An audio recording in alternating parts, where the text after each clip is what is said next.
2 stripes, 4 stars on a white background. A design that could be potentially overly simple comes together in perfect harmony as the Chicago flag. What may surprise you is that it's actually not Chicago's first flag. And if you want to find out more about the hidden secrets of this flag, keep it locked.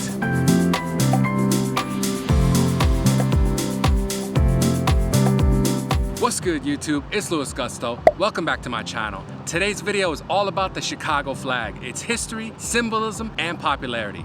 Why is it that when you go to other US cities, you're really not gonna see the flag outside of government buildings, but once you come to Chicago, you see it everywhere? So let's rewind back to the fall of 1892, when there was no Chicago flag. And in fact, US city flags weren't really a thing.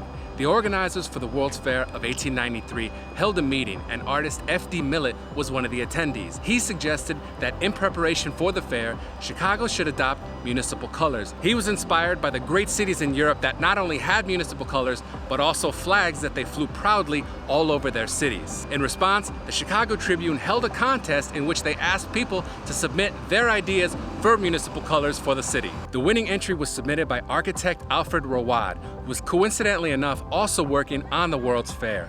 His submitted colors of terra cotta and white perfectly represented the city of Chicago. Terra cotta, of course, being a shade of red, and white playing off the colors of the American flag, and terra cotta also being a very popular architectural building material. His design also included the symbolic Y, which you can find hidden in plain sight all over Chicago. It represents the 3 branches of the Chicago River, which split the city into its 3 sides, north, west, and south. As good as that design was, it wouldn't last forever. And in 1917, author Wallace Rice, a newspaperman for the Chicago Tribune, submitted his design for the Chicago flag that we all know and love today. Well, sort of.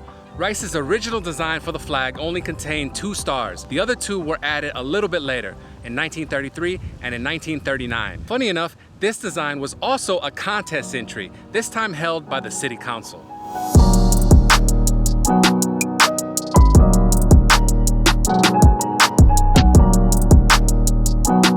The Chicago flag is one of the most recognizable city flags in the entire United States.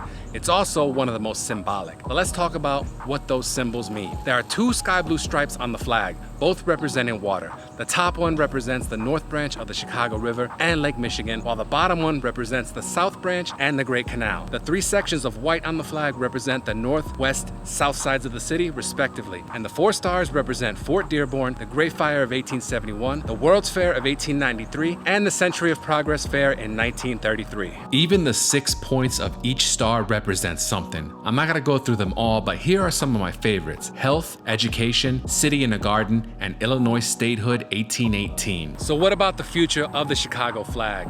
Well, as perfect as the design is, there has been talk over the past several years of adding a 5th star. Now personally, I really hope that they don't do that. What do you guys think? Let me know in the comments below. Now, why is the Chicago flag so popular? Why do you see it everywhere in the city?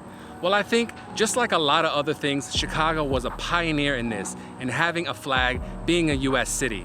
I also think the design is simple yet elegant, nondescript but classic and memorable, and symbolic without being divisive or judgmental. If you guys enjoyed this look at the Chicago flag, go ahead and finesse that like button and subscribe if you're new to the channel.